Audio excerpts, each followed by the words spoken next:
হযরত ওমর বলেন, আমি নবীজের পিছনে দাঁড়িয়ে অপেক্ষা করতেছিলাম নামাজ কখন শেষ হবে।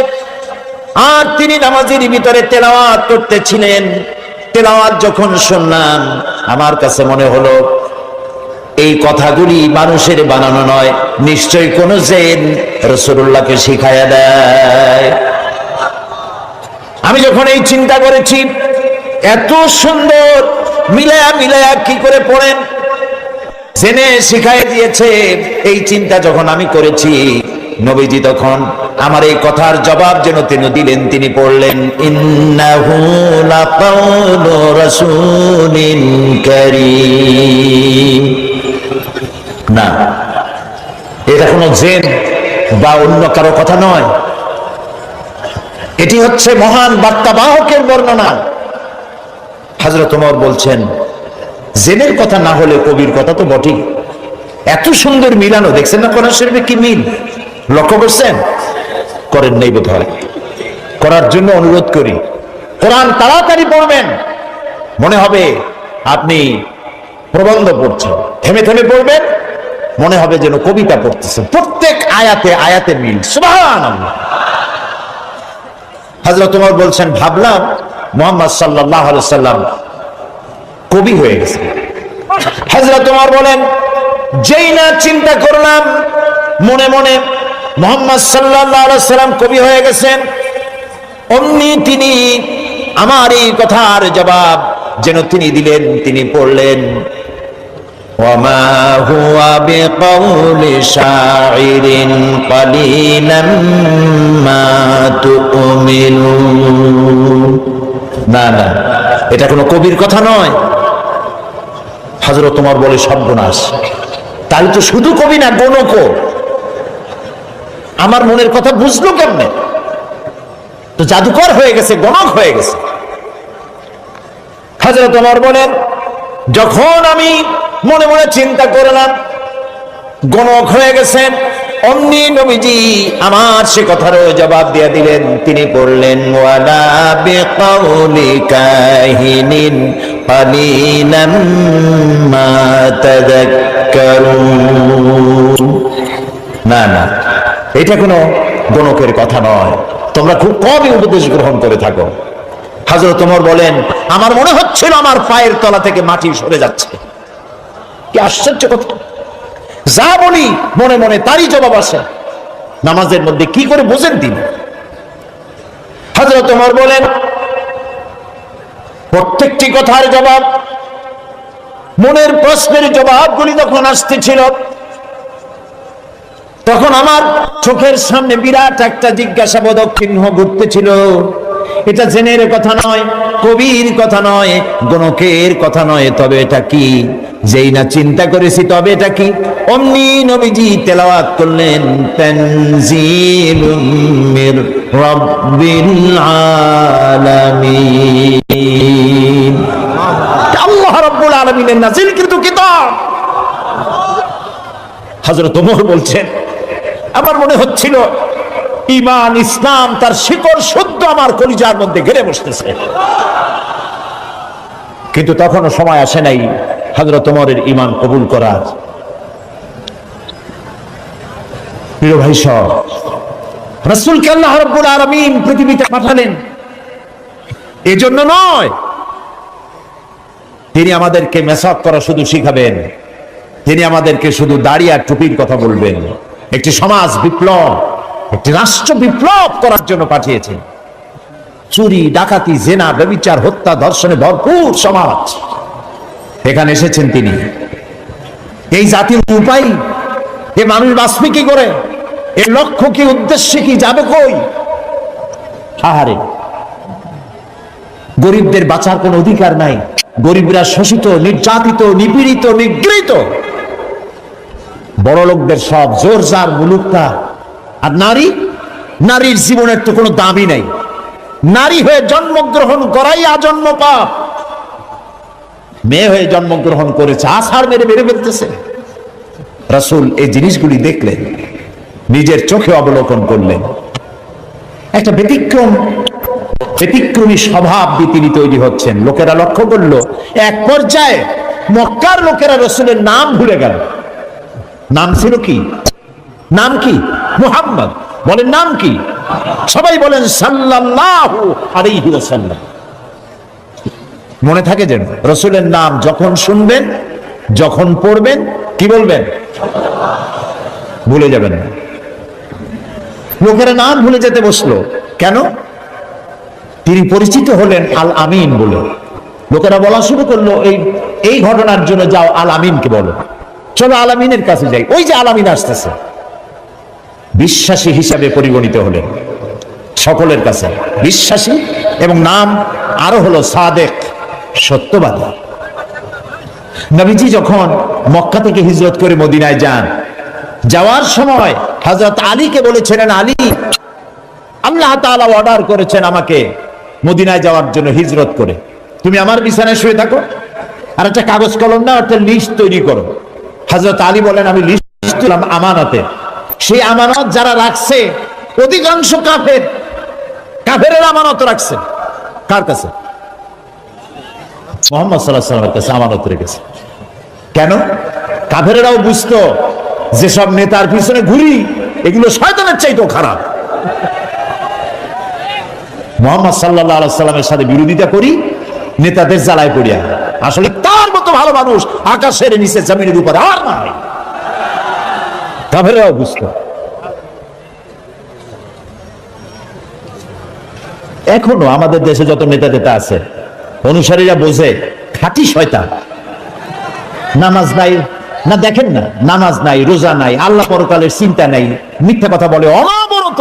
মানুষে যেমন বমি করে হড় হড় করিয়া মুখ দিয়া মিথ্যা করি বমির মতো বাইর হইতে থাকে। একটা ভালো কথা বলতে জানে না, শুধু অসত্য আর মিথ্যা বলতেই থাকে, আমানতের খেয়ানত করে। তবে এইসব নেতাদের পিছনে ঘুরে কেন? এই চিন্তায় যে এরা যদি এমপি মন্ত্রী হইতে পারে, তা একটা চাকরি পাবো, লাইসেন্স পাবো, টিয়ার কাবি খা খাইতে পারবো। জি, নাম রাখছে কাবি খা, তার মানে হলো খাবি খা।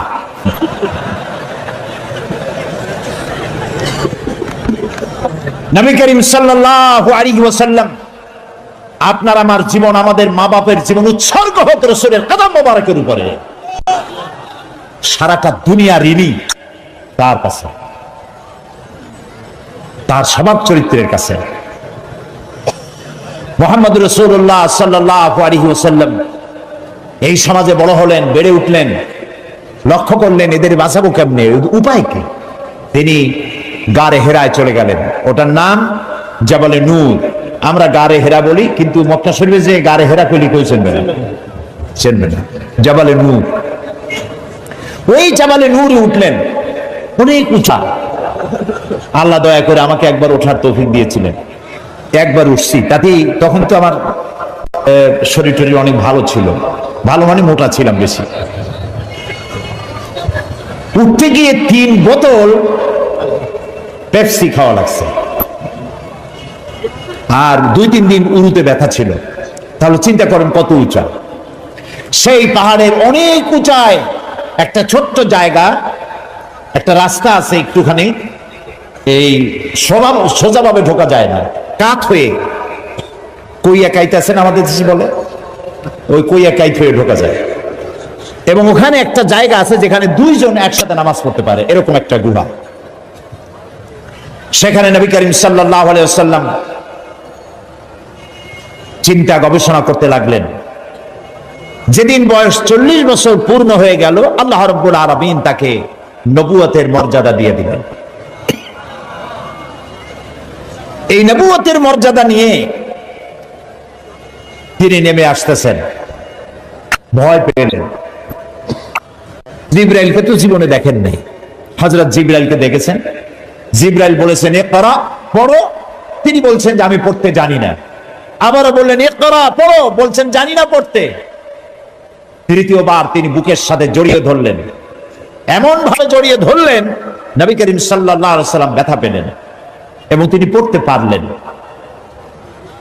নেমে এসে স্ত্রী হযরত খাদিজাতুল কুবরা রাদিয়াল্লাহু তাআলা আনহাকে বললেন আমাকে ঢেকে দাও।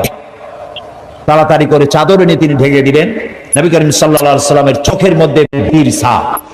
হযরতে খাদিজা ভীত সন্ত্রস্ত হলেন, জিজ্ঞেস করলেন, আবাল কাসেম আপনার কি হয়েছে? তিনি ঘটনা শোনালেন।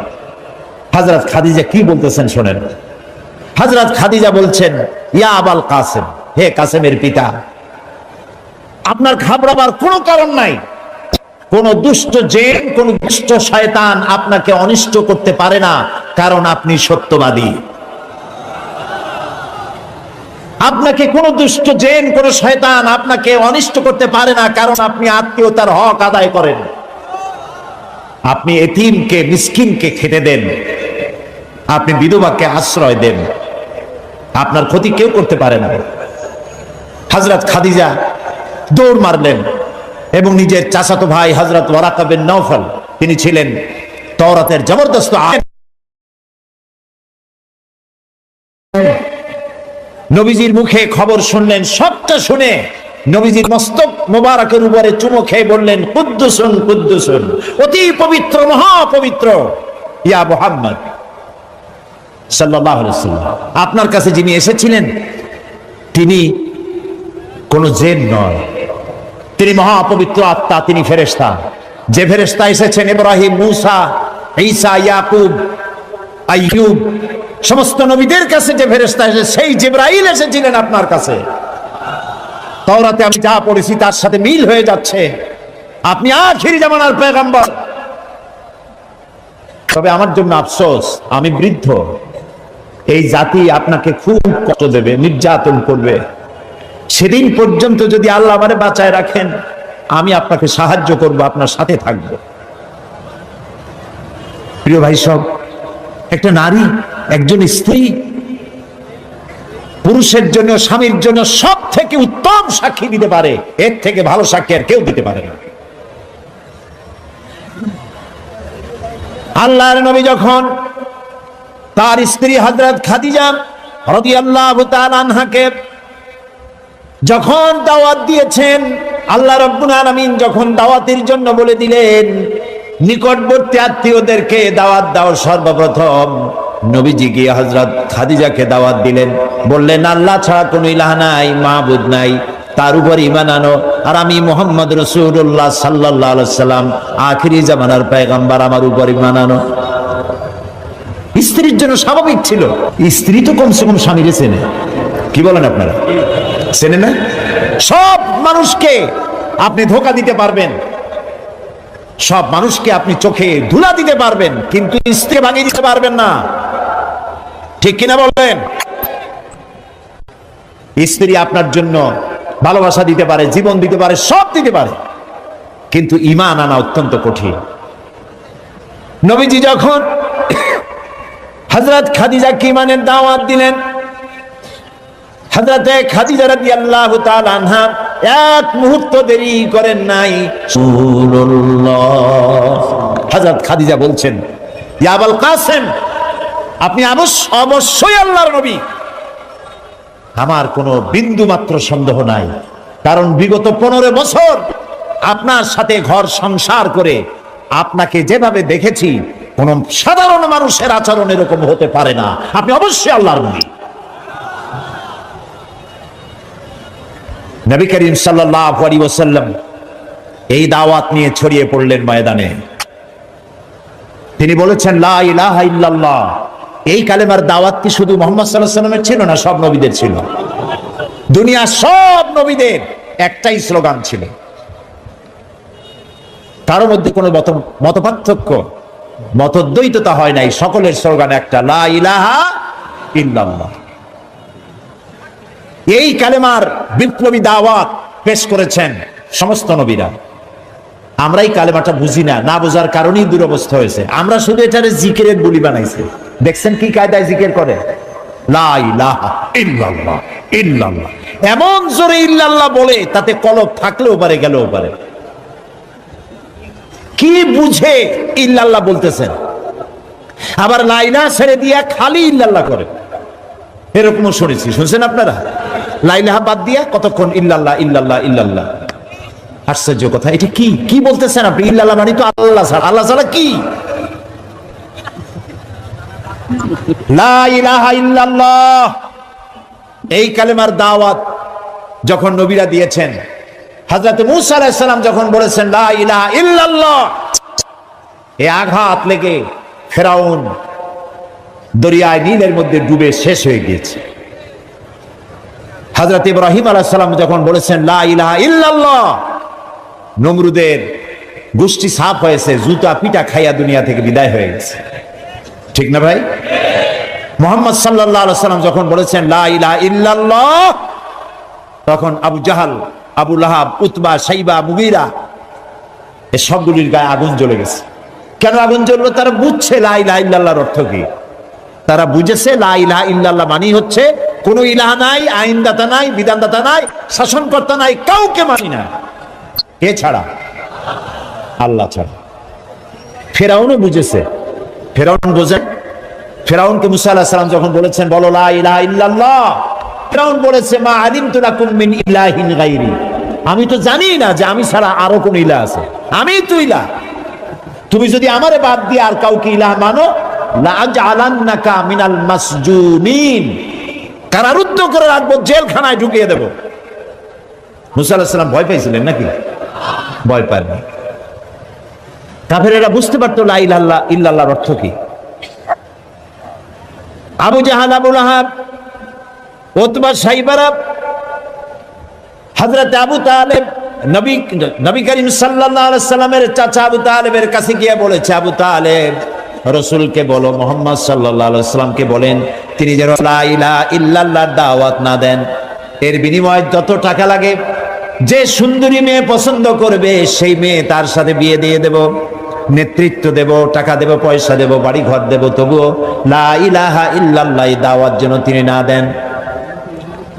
নবীজির কাছে যখন প্রস্তাব গেল, আল্লাহ নবী বললেন চাচাজি আবু তালিব, প্রস্তাব যেটা এসেছে ওই প্রস্তাবকরা যা দিতে পারবে সেটা তো স্বাভাবিক কথা, যেটা দিতে পারবে না তাও যদি ওরা আমার হাতে দিতে পারে, যেমন আকাশের সূর্যটা ধরে এনে যদি ওরা আমার ডান হাতে তুলে দেয়, আকাশের পূর্ণিমার চাঁদ যদি ধরে এনে আমার বাম হাতে তুলে দেয়, এর বিনিময়ে আমি আল্লাহ নবী মুহাম্মদুর রাসূলুল্লাহ এক মুহূর্তের জন্য তাওহীদের দাওয়াত বন্ধ করে দেব না।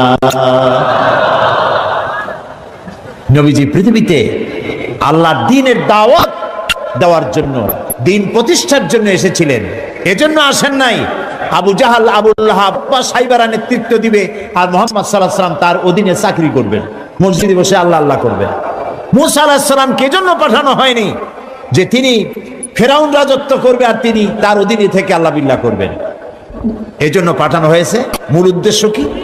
আল্লাহ রাব্বুল আলামিন বলেন হুয়াল্লাযী আরসালা রাসূলাহু বিল হুদা ওয়া দীনিল হক লিইয়ুযহিরাহু আলাদ-দীনি কুল্লিহি ওয়া কাফা বিল্লাহি শাহীদা। আল্লাহ তাআলা তিনি রাসূলকে প্রেরণ করেছেন দ্বীনে হক আর সত্যের বিধান সহকারে, যাতে করে পৃথিবীর সব মতবাদের উপরে ইসলামকে তিনি বিজয়ী করে দিতে পারেন।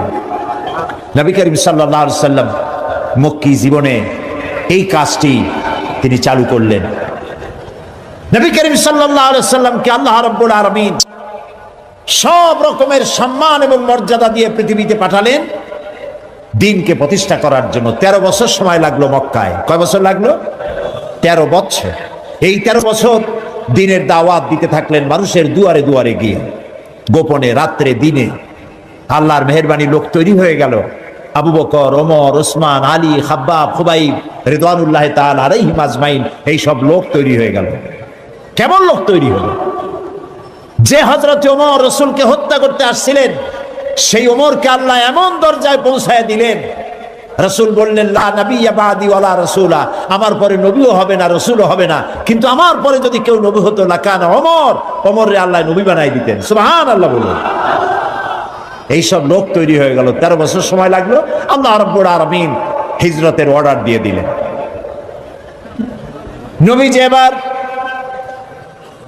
মক্কা শরীফ থেকে রওনা করেছেন। গভীর রজনীতে হযরত আবু বকরকে সঙ্গে করে নিয়ে রওনা করলেন। জাবালে মেসফালার ভিতর দিয়ে জাবালে কেদোয়ার উপর দিয়ে যাওয়ার সময় বারবার কাবার দিকে ফিরে তাকায় কাঁদতে লাগলেন আর বলতে লাগলেন, কাবারে বড় আশা ছিল তোর খেদমত করব, কিন্তু তোর নিষ্ঠুর সন্তানেরা তোর কাছে আমারে থাকতে দিল না রে। নবীজি হযরত আবু বকর রাদিয়াল্লাহু তাআলা আনহুকে সঙ্গে নিয়ে জাবালে সূরে চলে গেলেন। ফজরে রক্ত হয়ে গেল। হযরত আবু বকর বলেন, আর উপায় নাই, ধরা পড়ে যাব, এই গুহার মধ্যে গিয়ে আমরা আশ্রয় নেই। গুহার ভিতরে গিয়ে আশ্রয় নিলেন। সকালবেলায় কাফির বেঈমানেরা খুঁজতে খুঁজতে ওই পর্যন্ত এসেছে। একজন বলে পায়ের চিহ্ন এখানে শেষ, ভিতরে আছে, আর একজন বলে নাই। একজন বলে আছে, আর একজন বলে নাই। হযরত আবু বকর বলেন, ইয়া রাসূলুল্লাহ, আমরা ধরা পড়ে গেছি, আর উপায় নাই। এটা এত স্বল্প গভীর গুহা, বসতে পারে মাথা দেখা যায়, শুয়ে হাঁটু উঁচু করলে হাঁটু দেখা যায়, আর বাঁচার উপায় নাই। আল্লাহ রাব্বুল আলামিনের হাবিব তখন বললেন, কোরআনে কারীমের মধ্যে সূরা তাওবায় আল্লাহ শোনাই দিয়েছেন, ইয়াকুলু লিসাহিবিহি লা তাহজান ইন্নাল্লাহা মা'ানা। হে আমার বন্ধু, হে আমার সাথী, ভয় পেও না, আমরা দুইজন নই, আমাদের সাথে আর এক সত্তা আছে, তার নাম কি? সবাই বলেন। আল্লাহ রাব্বুল আলামিন তার হাবিবকে বাঁচালেন না ধরাই দিলেন? বাঁচাইছেন কিনা? দিনের বেলায় ঘুমায় থাকতেন, রাতের বেলায় চলতেন। 13 দিন সময় লাগলো নবীজি মক্কা থেকে মদিনায় পৌঁছে গেলেন। প্রতিমধ্যে খুব ক্ষুধার্ত হয়েছিলেন, প্রতিমধ্যে কখনো খেতে পারতেন, কখনো খেতে পারতেন না। মদিনার কাছাকাছি, বুখারীতে এই বিবরণ এসেছে, কাছাকাছি হয় যখন হলেন, তখন উম্মে মা'বাদ, মা'বাদের মা বাড়িতে ছিলেন একটা ঘরে। আবু মা'বাদ কাজের জন্য চলে গেছে। কতগুলি ছাগল ছিল তাদের। এই মরুভূমিতে কোনো খাবার নাই, ঘাস নাই, ছাগল সব বাচ্চা নাই, দুধ নাই, সব শুকায় গেছে। নবী করিম সাল্লাল্লাহু আলাইহি ওয়াসাল্লাম ক্ষুধার্ত, হযরত আবু বকর ক্ষুধার্ত। বাড়ির মধ্যে গিয়ে ঢুকছেন, উম্মে মা'বাদকে জিজ্ঞেস করলেন, মহিলাকে জিজ্ঞেস করলেন, তোমার ঘরে কি কোনো খাবার আছে? তিনি বললেন, পথিক, আমার ঘরে কোনো খাবার নাই। আচ্ছা, দুধ আছে? তিনি বললেন, না, দুধ পাবো কোথায়? কই যে ওই যে একটা ছাগল দেখা যায়, একটা বকরি দেখা যায়। তো বলে যে, আপনি দেখতে পাচ্ছেন না, এই বকরি কত কৃষ, একেবারে শুকায় গেছে, ওর তো বাচ্চা নাই, ও দুধ দেবে কেমনে? রাসূলুল্লাহ বললেন, তুমি বকরিটা আমার কাছে নিয়ে আসো। মহিলা বকরিটা কাছে নিয়ে এলেন। রাসূলুল্লাহ বকরির ওলানে, ওলান বলে না, ওলানে হাত দিলেন। উম্মে মা'বাদ বললেন, আমি তাকিয়ে থাকলাম, বকরি তার দুটি ঠ্যাং ফাঁক করে দিল পেছনে, আর ওলান বড় হয়ে মাটিতে ঠেকে গেল। রাসূলুল্লাহ বললেন, একটা পাত্র নিয়ে আসো। একটি পাত্র আনা হলো, বড় এক পাত্র দুধে ভরে গেল। রাসূলুল্লাহ পাত্র থেকে ঢেলে দিলেন, তুমি খাও। নিজে খাইলেন, হযরত আবু বকরকে খাওয়ালেন। পাত্র থাকলো, বলল, তোমার স্বামী এলে তাকে দিও। রাসূলুল্লাহ চলে গেলেন। আবু মা'বাদ বাড়ি ফিরেছেন, মুখ শুকনা। হঠাৎ করে দুধের দিকে চোখ পড়লো, বলল, তুমি দুধ পাইলা কই? আবু মা'বাদ বলছে, পুরুষ বলছে, যে আমি তো সারাদিন কষ্ট করেছি, কিছু খাই নাই, তুমি দুধ পেলে কোথায়? উম্মে মা'বাদ বললেন, আমাদের বাড়িতে দুইজন মেহমান আসছিলেন, এবং যা ঘটনা ঘটলো পুরা ঘটনা তিনি শোনালেন। আবু মা'বাদ জিজ্ঞেস করেন, আচ্ছা বলো তো, লোকটি কেমন, দেখতে কেমন? উম্মে মা'বাদ বলছে, আবু মা'বাদ, আমি সেই পুরুষটির কথা কি বলবো, আমার জীবনে এত সুন্দর সুপুরুষ আমি জীবনে দেখি নাই। তার চক্ষু আনত, তিনি উপরের দিকে তাকায় কথা বলেন না, প্রয়োজনের বেশি একটি কথাও বলেন না। তার চলা, তার বসা, তার কথা, মুখের বাণী মণিমুক্তার মতো আমি সারা জীবনে এমন মানুষ দেখি নাই। আবু মা'বাদ বৃদ্ধ মানুষ, সব শুনে বলল, খুব সম্ভব তাওরাতে যে শেষ নবীর কথা শুনেছি, নিঃসন্দেহে তিনিই হবেন, আমার ভাগ্য খুলে গিয়েছে। একজন মৌলভী সাহেবের দাওয়াত দিয়েছে, তার বাপ মারা গেছে, মিলাদ শরীফ পড়াবার জন্য। মিলাদ শরীফ পড়িয়া আমার বাপের নামে একটু সবরেসানি করে দেন। তো উনি মিলাদ শরীফ পড়ে তারপরে মোনাজাত করছে, আল্লাহ তাআলা যা পড়লাম, আদম আলাইহিস সালাম, নূহ আলাইহিস সালাম, ইব্রাহিম আলাইহিস সালাম, মুসা আলাইহিস সালাম করতে করতে নবী করিম সাল্লাল্লাহু আলাইহি ওয়াসাল্লাম, তারপর সাহাবী, তারপর তাবিঈন, তারপর উলামা মুতাকাদ্দিমিন, মুতাআখিরিন, এরপর মুমিন মুমিনাত সব দিয়া, এরপর আল্লাহ এই কোরআন শরীফ যে পড়াইলো তার বাপের আমলনামায় দিয়ে দিও। এখন সব টপ দিয়া তারপর বসে কয়, ভাই খাবার কই? খাবার টাবার দেবেন না? কয় মোটেও দেবো না। কেন? কয় যে কি খাবার দেবো? এক খতম হলো শরীফ পড়িয়া তুমি দিছো আদম আলাইহিস সালাম থেকে শুরু করে সবাই রে, তো আমার বাপে বাকি পাইছি কি? তো যে সব বাজানেরে তুমি দোয়া পাঠাইছো ওগুলোর বাড়ি যেয়ে খাও, আমি খাওয়াতে পারবো না। ভুল পথে আগাচ্ছি, ভুল পথে আগাচ্ছি। কোন মৌলভী সাহেব মৌলানা সাহেবের দাওয়াত না দিয়া আমার সন্তান যদি কোরআন তেলাওয়াত জানতো, আল্লাহর নবী বলেন মুমূর্ষ ব্যক্তির কাছে বসে সূরা ইয়াসিন তেলাওয়াত করো, আল্লাহ রাব্বুল আলামিন মৃত্যুর আযাব কমায়া দিবে।